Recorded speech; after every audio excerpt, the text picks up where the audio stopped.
Lesson 13, I will use multiplication, addition, or subtraction to solve multi-step word problems. So lesson 13 is going to be a continuation of lesson 12, which was all about solving word problems with multi-steps. Again, in lesson 13, we are not writing anything in our journals again. We are going right straight to the problem set because we have 4 problems that we're going to work out and solve together. So you will not be expected to put anything in your journal. Now you're going to notice that, again, this looks like something I'd want you to put in your journal, but you'll see that this very first problem is the exact same problem from your problem set. So remember, we're going to be using the RDWW process. We're going to read, we're going to draw something, we're going to write a number sentence, and then we're going to answer it in a statement. So over the summer, Kate earned $180 each week for 7 weeks. Of that money, she spent $375 on a new computer and $137 on new clothes. How much money did she have left? So this is a 2-step problem. For this problem, you might want to consider doing 2 tape diagrams, and I'm going to show you my tape diagram in just a second, but your first tape diagram might be just to solve the first problem, because obviously the first thing that we're going to have to do is figure out how much money Kate has. So if she has $180 for 7 weeks, you could just draw this visual. You don't have to write $180 7 times, but it's nice to have this visual and to know that this means that there's $180 7 times. Now that's only 6, but so this is going to tell us how much money Kate earned. And once we have that amount, obviously we're going to take away from this. And we want to know how much money Kate has left. We're going to take away $375 plus the money that she spent on a new computer, which is $137. Okay, so this is how much money less she's going to have from her total. Okay, so go ahead and draw your tape diagram if you feel comfortable doing that. Go ahead and label it and see if you can solve for how much money she has left. If you're still unsure what to do, you can stay with me and I'll show you. Okay, so you can see here that this is an example and they only drew 1 tape diagram, and that's okay. You can see that they said 180 times 7 was their total. And then they said that there's $375 plus $137 plus however much money she has left should be equal to how much money she began with. So this is just another way. You could have done your tape diagram just like I did on the other side, where you solved for 180 times 7 and then subtracted. It's going to end up with the same exact answer. Okay, so if you could do your tape diagram like this, or if you did your tape diagram like I was talking about earlier, where you had your total with the 7 marks, and you wanted to figure out how much this was. You're still going to do 180 times 7. And then if you were comparing that to how much you had left, and this was the amount of money that was taken away, which is 137 plus 375, it's still going to be the same process. So either one of those tape diagrams would work fine. Okay, so the first thing we're going to do is we're going to do 180 times 7, and using standard algorithm, that's going to give you $1,260. Then we're going to take away the amount of money that she spent on computer and clothes. So you can see here that instead of adding the 375 together with the 137, I subtracted the amount of the computer, and that left $885. And then I took the $885 and I subtracted $137. That's one strategy. Or you could have taken the 1,260 and you could have subtracted from that what you got when you added 375 plus 137, which would give you 512, and you could have subtracted 512. So it all depends. You could add and subtract once, or you could subtract twice and not add any. It's up to you. Okay, but when you subtract, you're still going to get the same answer. Here that this would give me $748. So don't forget that you still need to make sure that you are writing your answer as a statement and say she had $748 left It does not ask you to explain how you got your answer. When you are writing a statement, you are just answering a question. How much money she have left? She had $748 left. Okay, let's take a look at the next problem. So Sylvia weighed 8 pounds when she was born. Do you like the picture? Looks like a little baby. By her first birthday, her weight had tripled. By her second birthday, she had gained 12 more pounds. At that time, Sylvia's father weighed 5 times as much as she did. What was Sylvia and her dad's combined weight? So this is a multi-step problem, but I'm hearing some words that are telling me that I'm comparing. Like, first of all, I'm comparing how much Sylvia weighed. It says here that her weight tripled, okay? So I'm kind of comparing how much she weighed when she was born to how much she weighed on her first birthday. And then it says here that her dad weighed 5 times as much as she did. So I know that I'm going to need a tape diagram for Sylvia, and I know I'm going to need a tape diagram for Sylvia's father.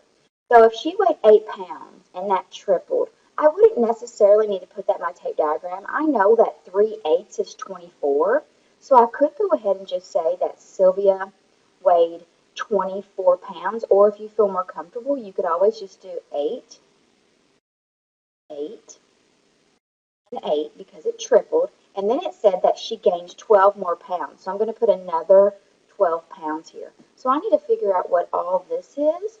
And then it says that her dad weighs 5 times that much. So whatever I get here, now I don't have enough room to make 5 of these tape diagrams that big. So you're just going to have to pretend that these are 5 the same size because I just don't have enough room. But whatever I get here for how much Sylvia weighs, Dad is going to weigh 5 times as much, and then I want to know the combined weight of both. So go ahead and draw your tape diagram. It can look like this, or if you had a different vision, that's okay too. And then see if you can go ahead and try to solve a little bit of this problem by yourself. Maybe you can just feel comfortable figuring out how much Sylvia weighs, but you're not how much you're sure what to do after that. See if you can do any of it by yourself and then come back. So let's take a look at the answer here.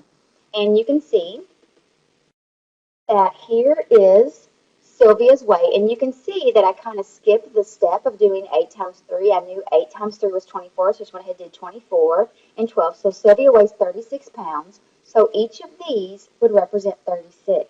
So if you want to go ahead and write 36 in each of these for Sylvia's father, you can. This is Sylvia, and this is her father. So once I know that Sylvia weighed 36 pounds, all I have to do now is do 36 times 6. So using standard algorithm, that's 216 pounds. So Sylvia and her dad's combined weight is 216 pounds. And you'll notice that the problem seemed much more complicated than the problem before, but actually it didn't have as many steps. Some of these steps we could just do in our head. So don't always be afraid of the wording, because if you take your time to do a tape diagram, you'll find that it can be taken care of pretty easily. All right, let's take a look at problem 3. 3 boxes weighing 128 pounds each and 1 box weighing 254 pounds were loaded onto the back of an empty truck. The crate of apple was then loaded onto the same truck. If the total weight loaded onto the truck was 2,000 pounds, how much did the crate of apples weigh? So the first thing I'm listening for is any kind of comparison language. And I don't see anything where it says 5 times as much or 400 pounds less. I'm just hearing numbers. So that tells me I can make one tape diagram to represent this whole entire problem. I want to see if you can figure out how you can do one tape diagram to figure out how much did the crate of apples weigh. When you try to do it by yourself, if you get stuck, you can always come back and I will walk you through it. All right, so again, I say that we're just going to use one tape diagram, and then I flip over to the next page and you can see that it's 3 tape diagrams. This is one strategy. You can see that this would represent the 3 boxes that weigh 128 pounds each. And then you can see that this is the box that's weighing 254 pounds. And we want to know how much the crate of apples weighs because our total is 2,000. That's one strategy.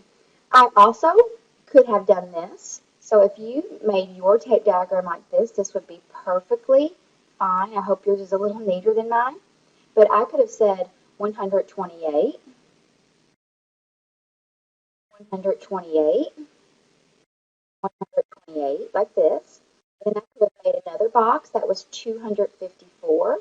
And then I could have said, this is the apples. And I know that my total is 2,000 pounds. So again, there's more than one way to make a tape diagram. Either one of these will get you to the same answer. So whichever one of these makes the most sense to you, it's perfectly okay to go with.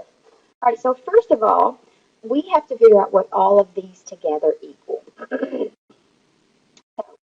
instead of saying 128 plus 128 plus 128 plus 254, I did 128 times 3, which is 384. So that tells me that this portion is 384. Now I just need to put this 384 with this 254, which gives me 638. Now I have 638, and I need to take that away from my total, which is 2,000. So I get the answer 1,362. Now you can see right down here, this is that other subtraction strategy where you start with the small number, which is 638, and you add on until you get to 2,000. So I knew that if I added 62 to 638, that would get me to 700. And then it was really easy to go from 700 to 2,000 because I knew that 1,300 more would get me to 2,000. So then all I had to do is put together these two numbers, and that would get me 1,362. Again, if this type of subtraction does not make sense to you, you do not have to use it. It's just another strategy. Okay, so now we're ready to write our answer as a statement. So I go back and it says, how much did the crate of apples weigh? The crate of apples weighs 1,362 pounds. All right, one more. In 1 month, Charlie read 814 pages.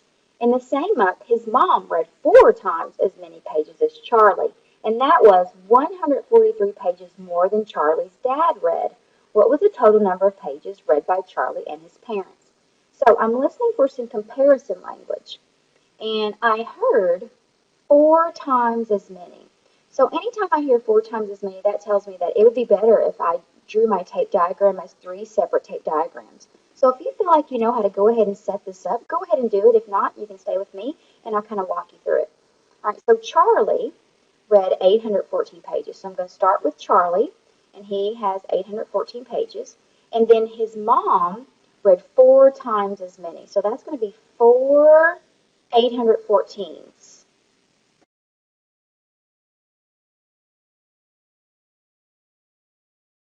So you can go ahead and put 814 in here. Sometimes I don't write it in here 3 times just for time's sake. I know what it is, so I don't always write it. And then it says that that was 143 pages more than Charlie's dad read. So Charlie's dad actually read less than Mom. Mom read 143 pages more. So I'm going to make this tape diagram smaller, and I know that it is exactly 143 pages smaller. So now it says, what was the total number of pages read altogether? So this is what I'm looking for. So I'm going to put a P here for pages. That's going to be my variable this time. So if you think you can go ahead and solve, once you get this far, go ahead and solve. If you're still confused, you can stay with me and I'll walk you through it. Okay, so here's another version of the same tape diagram that I drew on the other side. This one looks much neater, I must say. But this is Charlie, and this is Mom, and this is Charlie's dad, and we're still looking for the total number of pages. So first of all, if I take 814 times 4, that's going to tell me how much Mom read. So this is how much Mom read. Now I know that Dad read 143 pages less, so I had to take that away, and this tells me how much Dad read. Now I've just got to put together what Mom read, what Dad read, and what Charlie read to get a total. And that gives me 7,183 pages. So Charlie and his parents read 7,183 pages in 1 month. Now this is one solution. Now, if you look down here, this is another solution. And I think that this is pretty clever.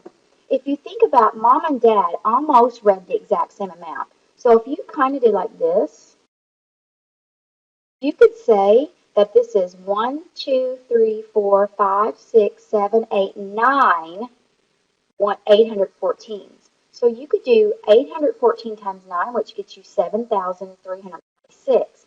But we know that Dad read 143 less. So I still have to take away that 143, but if you notice, it gets you the same answer. So again, if this solution doesn't make sense to you, You don't have to use it, but it is there as another strategy to use because there's always more than one strategy to solve a problem. So, when you get ready to do your problem set today, I hope that you will go back and look, or excuse me, when you get ready to do your exit slip, I hope that you will go back and look at your problem set. And if you have a problem on your exit slip that's similar to a problem that we did together, it is okay to go back and look. That is not cheating. You will learn a lot from going back and figuring it out by yourself.